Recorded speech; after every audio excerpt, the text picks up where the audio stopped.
एक छोटे से गांव में थुंग थुंग नाम का एक बहुत ही नेक, मेहनती और भोला भाला आदमी रहता था। उसकी दुनिया बहुत छोटी थी। एक छोटा सा घर, प्यारी सी पत्नी, 2 छोटे बच्चे और एक सूखता हुआ खेत। गरीबी उनके घर में जरूर थी, लेकिन प्यार और मुस्कुराहट की कमी बिल्कुल नहीं थी। लेकिन कई महीनों से बारिश न होने के कारण उसकी फसल बर्बाद होने लगी थी। इसलिए वह एक शाम आंखों में आंसू लिए आसमान को देखते हुए बोला, हे भगवान, मेरी नहीं तो कम से कम मेरे बच्चों की जिंदगी आसान कर देना। इतना कहकर वह घर लौटने के लिए खेत से निकल ही रहा था कि उसका पैर जमीन पर पड़े एक चिराग से टकरा गया। लेकिन जैसे ही पैर टकराया, चिराग के अंदर से अचानक तेज धुआं निकलने लगा और उसके सामने एक विशाल जिनी प्रकट हुआ। जिनी को देखते ही थुंग थुंग डर के मारे पीछे हट गया। तभी जिनी ने भारी आवाज में कहा, डर मत थुंग थुंग, मैं इस चिराग का गुलाम हूँ।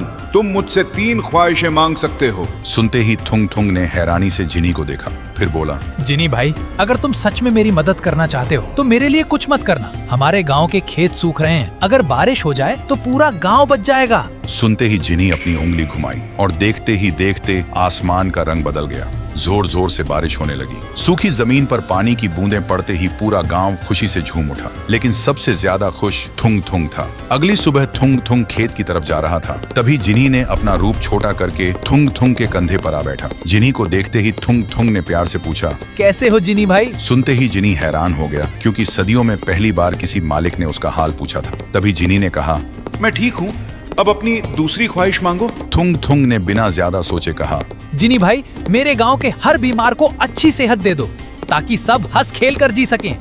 सुनते ही जिनी ने एक छुटकी बजाई और अगले ही पल पूरे गांव के बीमार लोग बिल्कुल ठीक हो गए। जिसका हाथ नहीं था उसका हाथ आ गया, जिसका पैर नहीं था उसके पैर भी आ गए। लोग यह चमत्कार देखकर खुशी से रो पड़े। लेकिन जिनी सोचता रह गया, कोई इंसान इतने नेक दिल का कैसे हो सकता है। देखते ही देखते कुछ दिन बीत गए। एक दिन कड़क धूप में थुंग थुंग और जिनी एक पेड़ की छांव में बैठकर ताश खेल रहे थे। तभी थुंग थुंग ने जिनी से पूछा, एक बात बताओ जिनी भाई, अगर तुम मेरी जगह होते तो अपने लिए क्या मानते? सुनते ही जिनी रो पड़ा।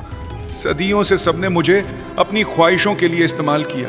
किसी ने कभी मुझे दोस्त नहीं समझा। इसलिए अगर मैं तुम्हारी जगह होता तो सिर्फ आजादी मांगता, ताकि खुले आसमान में अपनी मर्जी से सांस ले सकूं। जिनी की बात सुनकर थुंग थुंग का दिल भर आया और मुस्कुराते हुए बोला, तो फिर मेरी आखिरी ख्वाहिश ये है कि मेरा दोस्त हमेशा के लिए आजाद हो जाए। अगले ही पल चिराग टुकड़ों में टूट गया और जिनी एक आम आदमी में बदल गया। ये देखते ही जिनी ने रोते हुए थुंग थुंग को गले लगा लिया और बोला, थुंग थुंग, तुमने मुझे मेरी जिंदगी दे दी, तुम्हारा शुक्रिया। थुंग थुंग हंसकर बोला, जो चीज किसी अपने को खुशी दे उसे खुद के लिए रखने का क्या फायदा। और उस दिन के बाद जिनी उसी गांव में थुंग थुंग के साथ एक आम इंसान की तरह रहने लगा।